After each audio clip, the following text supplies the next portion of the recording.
at least 4 citations and release, but at this point we don't have an actual number, but that's from the spokesperson that they can confirm at least 4 citations. Mike Warner, any idea, and I know it's very difficult to tell as we watch this tussle going on in the middle of the Willamette right now, any idea at this point how far the, I'm sorry, say again, producer, please? Fennica is... Okay, any idea as far as how far they actually are from the bridge right now, Mike Warner? Let me show you something right now. I don't mean to interrupt you there, Steve, but let me show you something I'm looking at. Look at this slick. Oh. Or some kind of, I don't know what that is or where that came from. I just looked back there and noticed it, but some sort of, somebody dumped something, or I'm not exactly sure what that is, guys. I don't know if that's a good thing or bad, or so that just happened just now. But did it appear to come from the ship? I don't know. I'm back at South Slick, so I'm not really sure. Yeah, it's probably not good for us to speculate until we figure out what it is on the water at this point. Let's go back now to Reed Andrews, who's watching this beach side there. What do you see, Reed? Well, right now the Fennica has moved back a good 200 feet or so from as it made its approach, as more kayakers have been able to get into the middle of the Willamette. Not too long ago, Steve, when we talked just 5 minutes ago, they were kept pretty close to the shoreline, and one by one they were able to really just have a get-out-of-jail-free type thing. I'm using that facetiously. They were not in jail, but just the fact that there was a breakaway and they were able to get into the middle and stop the Fennica. The Fennica made its way closer even as they were in the middle of the river, and then a good minute or so ago, it had to retreat and move backwards. It's just going very slowly at a slow clip backwards as more of these protesters in kayaks and canoes are trying to be wrangled in by police boats and by Clark County. Everybody here just trying to help out, the Coast Guard as well. But the people here are cheering, are really just ecstatic by the fact that we have the Fennica moving backwards. This was something that didn't look like it was going to be particularly likely just 5 minutes ago or so, as everybody was being kept closer to the shoreline. But right now, the big guy, let's call him Goliath, is moving back, and then you've got all these people, a figurative David, who are hanging out here trying to be able to be in the middle of the river for as long as they can. And we have, I don't know, somewhere around, say, 40 to maybe even 45 kayaks or canoes, maybe even more. Some of them are manned by 2 people, some of them are just solo, and everybody here just hoping to be able to stay in the middle of the Willamette for as long as they can to prevent the Fennica from being able to go up onto the rest of the Willamette. Hey, Reed, any idea, are you able to count at this point roughly how many Coast Guard units, how many police units are out there trying to help the Fennica get up the river? I would say it's a little shy of 10 by my count right now. That's probably an accurate number. It's somewhere to 8 to 10 or so. A handful of Coast Guard boats, and then there's one from Clark County and Portland Fire and Rescue as well. So that's what's going on right now. But it is going to be very tough to have 10 or so boats to try to wrangle in as many as 45 to 50 or so kayak and canoes. Yeah, we see somebody being pulled into the boat right now from one of the kayaks. We're seeing this several times in the last 10 minutes or so, where they come upon a kayak who's not moving out of the way, and they just kind of yank him out of it and into the police boat. It's a 103-degree day. Tensions are hot on the river, and we do have confirmation now. We were looking earlier at the Fennica and that substance that was in the water. Mike Warner up in Chopper 2. What can you tell us, Mike? Well, we believe that was just mud kicked up on the bottom of the river from the ship using its reverse thrust as it stopped coming up to the protest. So that appears to be just mud. It's nothing for anybody to be alarmed about, but there is a lot of people being taken out of their boats, and we've seen quite a number. I saw a kayak was submerged, and they pulled a couple of people out. So it's quite a scene down there, and the Fennica is stopped as we speak. It's still sitting just stopped right at the moment while they try to clear the waterways, guys. Yeah, hey, Mike, I know you've covered a whole lot of stories in your lifetime from the air. This must be fascinating to you to sit up in that seat and watch all this going on down there. Yeah, and I've never seen anything like this, and it's almost like no matter where you point the camera, something's happening. So it's kind of a kid in a candy store as far as a photographer is concerned, but it's quite crazy, and I'm worried about people's safety down there because it doesn't look very safe with all those kayaks on the water and the way the boats are possibly colliding, and it just looks very, very unsafe down there, guys. Yeah, and Greenpeace has said all along that certainly it's up to each person, each protester, to decide if they want to come down, but the safety is the key. They would not let the protesters face any sort of danger at all. But as you watch this unfold and you watch the kayakers getting right in the way of the Fennica, you have to wonder, how much longer that the police are going to put up with this. And as we watch the sheriff's boats and the Coast Guards and the kayakers, nobody seems to be easing back. People are going full speed ahead on both sides of the issue. And that's another look at the Fennica as it remains still as they continue to try and clear the waterway. Yeah, Reed, Andrew, so what do you see here? Clearly, they're just waiting to clear the path there to let it get moving again, right? Well, Steve, there is some progress that's being made by the Coast Guard and police in terms of being able to clear a little bit of a channel. But you can see as soon as they really do clear that, then some other kayaks and canoes kind of sneak in on by and get into the middle of the river. So that's what we've got going on right now. You can see the Fennica is actually, it appears to be moving forward just a tad, and it has Coast Guard boats that are flanking it and being right in front of it to protect it from any kayaker or canoer that gets nearby. But it is starting to move slower than it did as it made its initial approach. But we still have, I don't know, maybe 400 feet in front of the Fennica, a bunch of protesters that continue to just camp out right in the middle of the water. So how they're going to be able to get those people, 5, 6, maybe even 7 kayakers, from being able to move is going to be very difficult. Initially, they had a pretty good path, but that has since been completely clogged up as the protesters have been able to escape the corral that they were put in by the Coast Guard and police. And right now, the Fennica is just moving up ever so slightly, almost at a sloth-like pace as it tries to make its march up the Willamette. Can you imagine the crew on that Fennica once they get past the bridge saying, I never want to come back to Portland, Oregon again in my life? We should not be banking on their tourism dollars, no. I have no doubt about that, but we'll keep an eye on it. Thank you, Reed, very much. And as we know, St. John's Bridge traffic has been shut down today. That's all traffic, foot traffic, pedestrian, bicycle, car traffic, and that's caused quite a mess for a lot of the commuters tonight. Let's go to KT's Joe Douglas, who's live on the bridge as we continue to watch kayakers being thrown life vests in the water to get them to safety. But Joe, you have somebody who was trying to get home tonight. Yeah, Tim here lives in St. John, and Tim just got off work. He's trying to get home. Tim, what are you experiencing here? What happened to you just now? Just trying to get home, and the bridge is all shut down. I saw the boat trying to get under the bridge and then saw it backing away. Now, we have not seen a lot of traffic come through here. In fact, we've hardly seen any. Was it closed off down there? What did you find out? There was just a bunch of cones, no police or anything down there. There's just a bunch of cones blocking off the turn. So I just decided to come up and see what's going on. This morning I was able to get across really easy, but I didn't hear anything about it being shut down.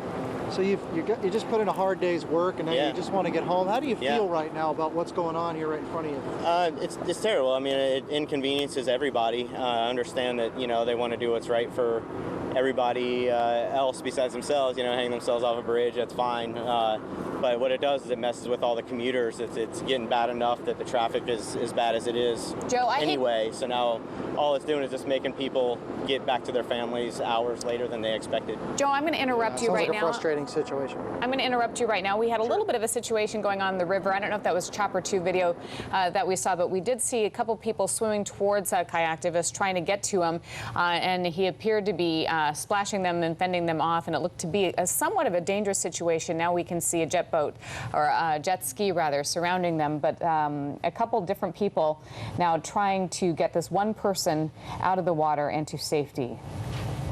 Yeah, let's go to Jackie Lebrecht now. And Jackie, you have someone with you. Go ahead. I do, yeah. It's Maya Jared. She's one of the media folks who's really working with the activists. I know you're texting and you're kind of coordinating this whole thing. What is the whole focus out here? I mean, obviously they're in the middle now. Last-ditch effort? Yeah, this is at this point, we are the last line of defense. Our kayakers on the water are the last line of defense that the public has between Arctic drilling and a safe climate.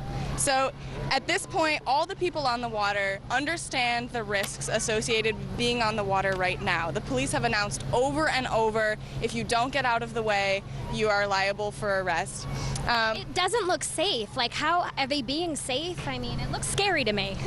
It is scary, and I'm sure that emotions and adrenaline are high on the water right now. What we're saying in terms of safety is that all of these people on the water have been on the water. When the Fennica ship, which is Shell's icebreaker ship, moves towards them, that is in fact increasing their danger.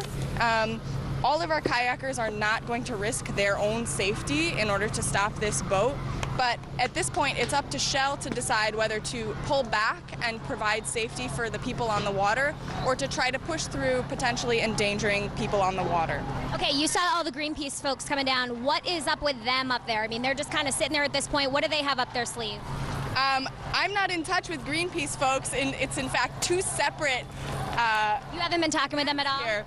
We've been getting a little bit of information from them, but we're not coordinating hardly at all with them. At this point, it's like cut and go here. At one point, we saw a boat try to pull a line back up to connect the Greenpeace activists that were hanging from the bridge, and that would close this gap that's been created in the air. So the kayakers on the water are sort of potentially providing distractions. They may be trying to confuse the law enforcement that are on the water, and it's creating a situation in which many people might be able to hold the blockade.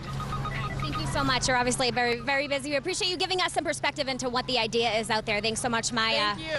So that is exactly what we're seeing from where we are. Actually, all the kayak activists have shifted to more of our vantage point as well. And they are just all corralling out there. You can see that, again, the last-ditch effort, as she said, the last line of defense they feel that they are for the Fennica to head to the Arctic. Well, back to you. This could be an interesting confrontation here if the Fennica keeps moving down and these folks are the last line of defense, so they believe, before we run into some problems. So let's go back out to Reed Andrews. Reed, is the Fennica moving, albeit slowly? Reed, are you there? Let's go back up to Mike Warner. Mike, I know you're up in Chopper too. Is it moving? It definitely is moving. In fact, it's approaching that hole that we were talking about earlier. It's going exactly where it's going. That hole that they cleared out, about 3 protesters, it's going directly through there. It is moving forward. There is a little bit of a thing going on right here. Yeah. Another kayaker that they keep trying to move into the way of the ship, and you can see, as we've seen before. It appears like kayakers even using his oar as a defense mechanism. Oh, absolutely. And the person that was in the water earlier, he was fighting with at least 4 or 5 different law enforcement personnel that had jumped in the water to try to get him on the boat. In fact, there was a short swim chase going on. It was quite bizarre. I believe they finally did get him in the boat, but we're having the same thing now. And the Fennica is right here. It's right there at the doorstep. It's right at the doorstep. Reed Andrews, from your angle, what do you see, sir? Steve, right now we have the Fennica that is no more than 100 feet from being able to clear the St. John's Bridge. It is flanked by Coast Guard boats on each side, and there continues to be kayakers and canoers that are making their way closer to the middle, but at this point the Fennica is not turning around, and it does appear to have just the slimmest of paths to be able to clear through. We can see just the front of that boat is getting right to the edge of the St. John's Bridge. It is moving at a little bit of a faster clip than it had been earlier, but still slower than we have seen it, continuing to just migrate closer and closer in. And now there are heavy boos from the hundreds of protesters here who are not happy to see it make its way right under the St. John's Bridge. This is the big moment, one that we thought would be happening maybe a little bit earlier, but then those canoers and kayakers made their way to the middle and forced the Fennica to not just stop, but actually back up a good 200 feet. And right now we have the front of the Fennica again continuing to make its way up past the St. John's Bridge. And you can see now that all of law enforcement has a very close cover of the Fennica as it makes its way up, and the kayakers and canoers at this point don't seem to be testing. There are none of the dozens of protesters that are making their way closer to the ship. They are at bay, whether this is just because of a good defense mechanism by the Coast Guard and Clark County and Portland Fire, or whether this is an issue of the protesters just deciding that this is a lost cause and that they have effectively won the battle, but it looks like Shell has maybe won the war. Again, too early to tell, and whether there could be anything else that continues as this ship goes up the Willamette and onto the Columbia. But right now you can see that more than half of the Fennica has cleared the St. John's Bridge. This could be the Waterloo for the protesters, as again nearly all the Fennica has made its way past. At this point it is going just a bit faster than before. The kayakers, though, continuing to look on and look at it rather than turning around in defeat. They are continuing to look on. As you can see just behind it, there are a bunch of different boats that are protecting the Fennica as it continues to move up the Willamette. All right, thank you, Reed, very much. We want to bring Governor Bill Walker, the governor of Alaska, on the phone right now. Governor, are you there, sir? I am. Thanks for joining us. I appreciate it very much. I know you spoke to Mayor Charlie Hales at some point, and also the governor's office, Governor Kate Brown's office. What did you tell them today regarding the Fennica? Well, my first call with the Mayor Hales, was asking what the plan was as far as to make sure that the Fennica was able to leave safely and not be in danger, or anybody else be in danger on the protester side. So I just wanted to find out what the plan was. He was actually on his way to an agency meeting to make that determination. And since then, I also spoke with Governor Brown and gave her the same concern, and asking for making sure that there was, if there's anything I could do from my end, offering our support in any way. But at that point, by the time we talked to Governor Brown, things were pretty much underway. We know that you've been watching our coverage on KATU.com and watching the protests throughout the afternoon. Fennica just cleared its way underneath the bridge where the protesters have been dangling for nearly 40 hours. Does that give you some relief? It does. I mean, in two ways. One is I'm glad there were no injuries in the protests, but then also very pleased to see it on its way. Our drilling season up here in Alaska is very short, and so a delay can cause an entire year's delay if we miss the window. What do you say to the folks, of course, the protesters who've been dangling for a couple of days now, and all the people watching this nationally and, of course, throughout the world as well, who support what these protesters have been doing, saying that they don't want the drilling in the Arctic? What do you say to those folks, Governor?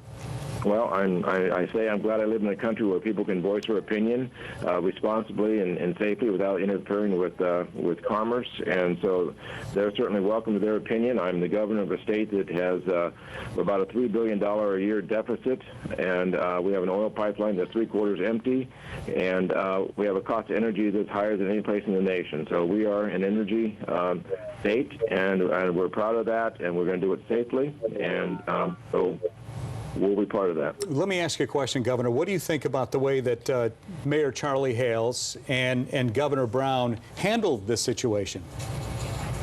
Well, I like the result. I like the visual. We watched it. We actually during the day I occasionally looked at on the our screen. I'm glad to see that that they're underway safely. So I don't know the actual step by step with what their role was, but my conversation with each today were very positive, and so I appreciate. I will send them a thank you for that.